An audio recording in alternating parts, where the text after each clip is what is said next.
warahmatullahi wabarakatuh. Halo guys, kembali lagi bersama saya Agnes Nabila dari kelas 11 TKD 2. Di video kali ini saya akan membahas materi tentang mikrotik atau MTCNN. Nah, selamat menonton. Di video kali ini saya akan membahas bab 2, yaitu tentang upload router.os. Di bab 2 ini ada 3 materi yang akan saya bahas, yaitu untuk yang pertama router OS dan router board, lalu kedua router OS, features, lalu ketiga name, type, dan arsitektur. Langsung saja kita ke materi yang pertama, yaitu router OS dan router board. Nah, pengertian router OS seperti yang sudah pernah kita bahas di video sebelumnya, yaitu mikrotik memiliki dua jenis, yaitu software dan hardware ya teman-teman. Untuk software bentuknya itu adalah router OS atau operating system, sedangkan hardware-nya disebut router board. Nah, router OS adalah sistem operasi berbasis operating system atau OS seperti Windows, Linux server, lalu virtualisasi misalnya VMware, VirtualBox, dan juga NetLab. Ini adalah tampilan terminal di NetLab atau terminal mikrotik yang biasa digunakan. Router OS dapat diinstal di PC atau sebagai virtual machine, sama seperti ketika kita menginstal server di VirtualBox atau VMware. Router OS merupakan standalone operating system berbasis Linux versi 3.3.5 kernel ya teman-teman.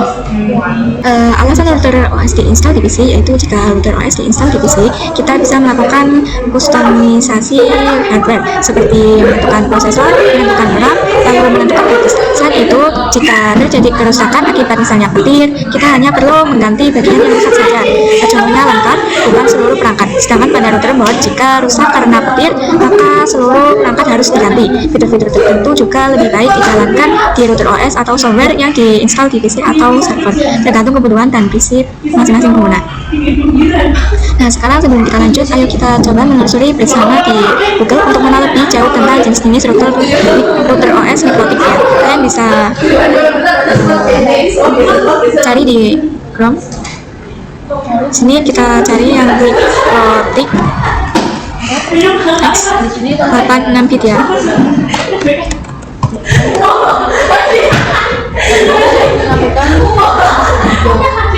Nah, ini seperti ini ya teman-teman. Kalian bisa lihat di sini ada beberapa gambar dan bentuknya supaya kalian lebih paham seperti apa tampilan dari masing-masing versi router OS. Lalu kita cari yang ke mikrotik Seminara. Nah, ini seperti ini ya teman-teman. Lalu kita cari yang mikrotik Tanito. Nah, ini seperti ini. Lalu kita cari yang mikrotik Mas. Nah, seperti ini juga ya teman-teman. Nah, lalu kita ke router board. Nah, setelah memahami router OS, sekarang kita bahas tentang router board. Router board merupakan perangkat fisik atau hardware yang di dalamnya terdapat sistem operasi router OS. Jadi singkatnya itu router OS atau sistem operasinya. Nah, router board menjalankan fitur-fitur seperti switching, routing, lalu fitur-fitur mikrotik lainnya ya teman-teman. Fitur-fitur tersebut bisa tergabung dalam satu perangkat router board atau bisa berdasarkan kategorinya, misalnya wireless A, wireless B, dan sebagainya. Perbedaannya dengan router OS yang diinstal di PC, router OS software bisa dikustomisasi atau CPU, RAM, storage, dan lain-lain. Router board hardware sudah default, tidak bisa diganti komponennya ya teman-teman. Router board juga tersedia dari low end lalu hingga high end router. Nah, jadi router board dibuat untuk menjalankan router OS secara langsung di dalam perangkat fisiknya ya teman-teman. Nah, lalu kita ke materi yang kedua, yaitu router OS features.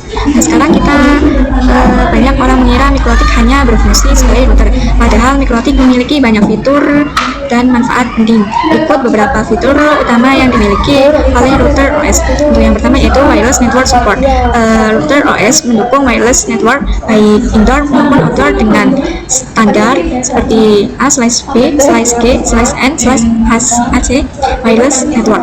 Nah, contoh perangkat indoor yaitu seperti cap wireless Broadcom. Contoh perangkat outdoor yaitu point to multi point.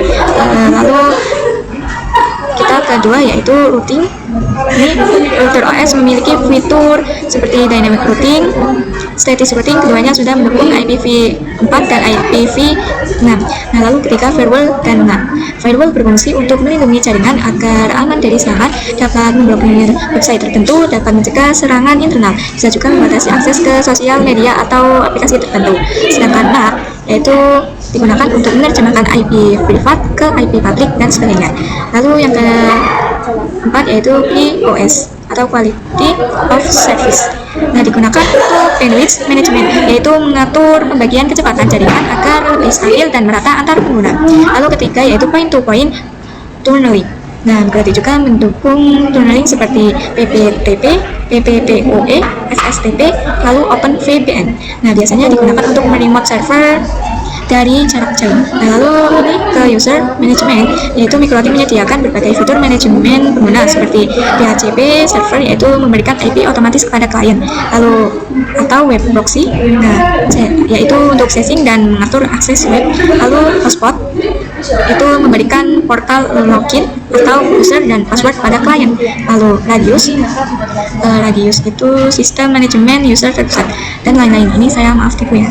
Lalu tools, yaitu router OS juga menyediakan tools tambahan untuk monitoring dan pengujian jaringan seperti bandwidth test, lalu torch, lalu mapping, lalu MRTK dan lain-lain ya teman-teman. Semua ini berguna untuk memiliki performa dan menguji jaringan. Nah, kesimpulan fitur yaitu dapat disimpulkan bahwa MikroTik adalah router yang menghubungkan satu jaringan dengan jaringan lain dengan fitur-fitur lengkap yang bisa dijalankan dalam satu perangkat atau dibagi ke perangkat lain agar beban kerja lebih efisien. Nah, lalu kita ke materi yang terakhir atau yang ketiga yaitu router board name. Nah, router board memiliki 3 pengkategorian nama utama, yaitu seperti simbol, word, exceptional naming. Nah, untuk yang 3 simbol name yaitu ada RB433. Nah, RB itu router board, lalu yang 4 itu seri atau kelas router board. Nah, yang ketiga itu jumlah port Ethernet, lalu yang 3 ini terakhir jumlah slot mini PCI atau wireless ya teman-teman. Lalu yang word, contoh nama router boardnya itu ada Community, Groove, XP dan lain-lain ya teman-teman. Lalu untuk yang ketiga yaitu exceptional naming. Kategori ini digunakan untuk router board dengan lebih dari 9 port Ethernet. Contohnya RB600, RB800, 1000, 1100 dan lain-lain ya teman-teman. Lalu tipe router board, yaitu setiap perangkat router board memiliki kode tipe di belakang namanya seperti RB952UI, 5AC2ND, lalu PC. Nah, RB ini itu router board, lalu 9 itu 900 seri ya. Lalu yang 5 yaitu jumlah port Ethernet, lalu yang kedua yaitu jumlah wireless interface, lalu UI fitur board. Nah, lalu yang 5 AC2ND yaitu support wireless 5 GHz dan 2 PT4 GHz dual band. Lalu yang PC itu jenis casing ya teman-teman. Lalu untuk kode tambahan yaitu U support USB, lalu G itu support gigabit port. Nah, untuk mengetahui arti kode lengkap silahkan kunjungi situs resmi MikroTik ya, atau yang ini di bawah ini.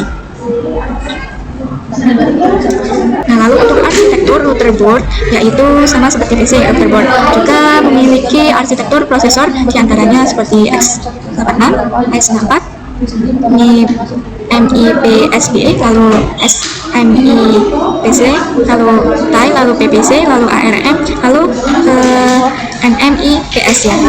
Lalu MIPSBE. Nah, contohnya yaitu ada CRS 1 atau CRS 2 yaitu arsitektur MIPSBE ya teman-teman. Lalu HAP mini yaitu arsitektur SMIPS ya.